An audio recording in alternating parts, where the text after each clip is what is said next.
కారణమవుతాను కదా, అందుకే అలా రాసింది.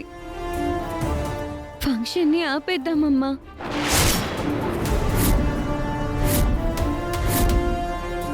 అవునమ్మా, ఫంక్షన్ చేయమని ఆశపడి అడిగింది నేనే. ఇప్పుడు భయపడి ఆపేయమంటుంది నేను. నాన్న ప్రాణగండం నుండి బయటపడటం కంటే మనకు కావాల్సింది ఇంకేముంది? ఆపేద్దామమ్మా. ఆ ఫంక్షన్ జరగనంత మాత్రాన నాకు జరిగే నష్టమేముంది? ఫంక్షన్ ఆపేయడం సమస్యకి పరిష్కారం కాదమ్మా. ముందు ఈ విషయం మీ నాన్నకు నాయనమ్మకు చెప్తాను, తర్వాత ఏం చేయాలో ఆలోచిస్తాను. వద్దమ్మా, ఎవరికి ఏమి చెప్పొద్దు. అందరూ కంగారు పడిపోతారు. దయచేసి ఒక్కసారికి నా మాట విను. నా వలన నీ నుదుట కుంకుమ చెరగడం జీవితాంతం నాకు నరకమైపోతుంది. ముందు నేను ఆ ఇంటికి వెళ్ళొస్తానుండు.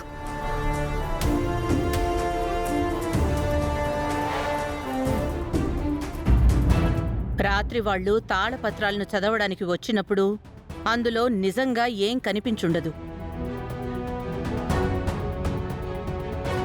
కాకపోతే వాళ్ళు అంతటితో ఆగరు. దాన్ని వంక పెట్టుకుని ఏదో ఒక ఉపాయాన్ని ఆలోచించుకుంటూ ఉంటారు.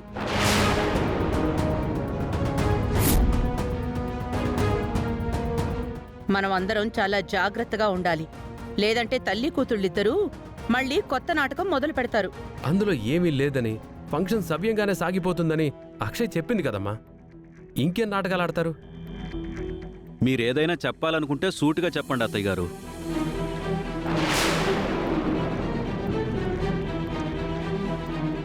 వాళ్ల మీద మీకు ఏం అనుమానం వచ్చిందో ముందది క్లియర్గా చెప్పండి అత్తయ్య. మాకైతే ఏం అనుమానం కలగలేదు. నువ్వు అన్నట్టు వాళ్ళొచ్చే తాళపత్రాలను చదివి వెళ్ళిపోవడం వెనకైతే ఖచ్చితంగా ఏదో కుట్ర ఉండే ఉంటుందమ్మా. మనందరినీ దానివైపుకి తిప్పుకోవడానికి ఎప్పటినుంచో ప్రయత్నం చేస్తోంది. మన కుటుంబం గురించి ఎంతలా పాటుపడుతున్నా మనం దాన్ని అర్థం చేసుకోవడం లేదని మాటిమాటికి అంటుంది. అటువంటి దాని మనసులో ఏదో ఒక మర్మం ఉండే ఉంటుంది. రాత్రి కామ్గా వెళ్ళిపోయి ఉండొచ్చుగాని తర్వాతైనా వచ్చి తాళపత్రాల్లో అత్తకు ప్రాణగండం ఉందనో లేదంటే భర్తకు ప్రాణగండం ఉందనో చెప్పచ్చు. ఆ గండం పోవాలంటే చిన్న కోడలిగా నేను ప్రత్యేక పూజలు చెయ్యాలి, లేదంటే నా కూతురిని మీరు మనవరాలిగా అంగీకరించాలి అంటూ కథలల్లి చెప్పొచ్చు. తాళపత్రాలను దాని కూతురు మాత్రమే చదవగలదు కాబట్టి అదంతా నిజమేనేమోనని మనం భ్రమపడిపోయి వాళ్లకు బ్రహ్మరథం పట్టవలసొస్తుంది. అందుకే అందరం జాగ్రత్తగా ఉండాలి అని అంటున్నాను. అవునమ్మా, నువ్వు చెప్పింది ముమ్మాటికి నిజం. మేము ఈ యాంగిల్లో అస్సలు ఆలోచించలేకపోయాం. అవునత్తయ్య, మీరు బాగా ఆలోచించారు. అవని దేన్నైనా నమ్మించగల సమర్థురాలు. ఫంక్షన్ అయ్యే వరకు మనం జాగ్రత్తగా ఉండడం మంచిది. రే శ్రీకర్, ముఖ్యంగా నువ్వు ఈ విషయాన్ని గుర్తుంచుకో. ఎందుకంటే దాని కన్నీళ్లను చూసి మోసపోయేది నువ్వే. దాని నాటకాలను నమ్మేసి బుట్టలో పడిపోయేది నువ్వే. అందుకే నువ్వు జాగ్రత్తగా ఉండు. నేనెందుకు నమ్ముతానమ్మా? ఆ రోజులు పోయాయి. అవని పక్షాన మాట్లాడే కాలం కూడా పోయింది.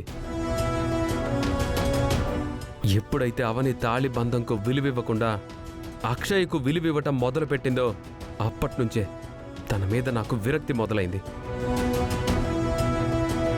అందుకే తను ఎటువంటి నాటకాలతో నా ముందు నటించినా నేను నమ్మను.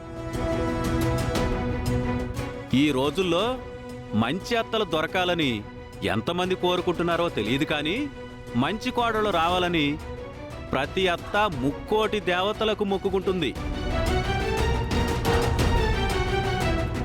ఎందుకంటే మంచి కోడలుంటే ఆ ఇల్లు స్వర్గం అవుతుంది, లేదంటే నరకం అవుతుంది.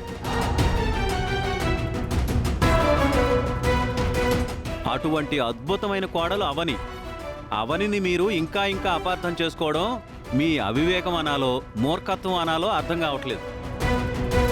ఇదిగా మా అమ్మ గురించి అలా తప్పుగా మాట్లాడాలంటే నీకు మర్యాదగా ఉండదు. ఈ క్షణమే నిన్ను ఇంటి నుంచి బయటికి గెంటేస్తాను. నీ లగేజ్ బయట చేస్తాను. వెళ్ళి అవని ఇంట్లో పడతాను. అంతకు మించి ఏమవుతుంది? బావా, ఇంతకుముందు నువ్వు అవని వైపు మాట్లాడుతుంటే నాకు నచ్చేది. ఎందుకంటే అవనితో కలిసిపోవాలని నాకు ఉండేది కాబట్టి. ఇప్పుడు నువ్వు తన వైపు మాట్లాడుతుంటే నాకు నచ్చడం లేదు. మంచి అనిపించింది చెప్పడం నా ధర్మం, చెడుని స్వీకరించడం మీకు ఇష్టం. చెడిపోదాం అనుకునే వారిని ఎవ్వరూ బాగు చేయలేరు. తాళపత్రాలలో బావకి ప్రాణగండం రాసుందని చెప్తే ఇప్పుడు నమ్మే పరిస్థితుల్లో లేరు. రాత్రి ఎందుకు చెప్పలేదు, ఇప్పుడొచ్చి ఎందుకు చెప్తున్నావని నిలదీసి అనుమానిస్తారు. బావ విషయం ఏం చేయాలి?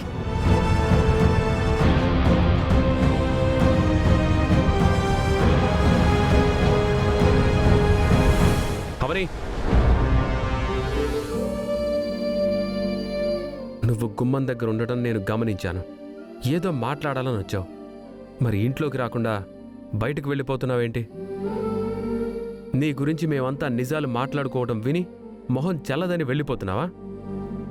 నీ గురించి మాట్లాడుకున్నదంతా నిజమే కదా? కంప్లీట్గా నెగిటివ్గా ఉన్నాడు. ఇప్పుడేం మాట్లాడినా అనవసరం. నన్నస్సలు నమ్మడు. ఏంటి అలా చూస్తున్నావు? మాట్లాడవేంటి? బావా,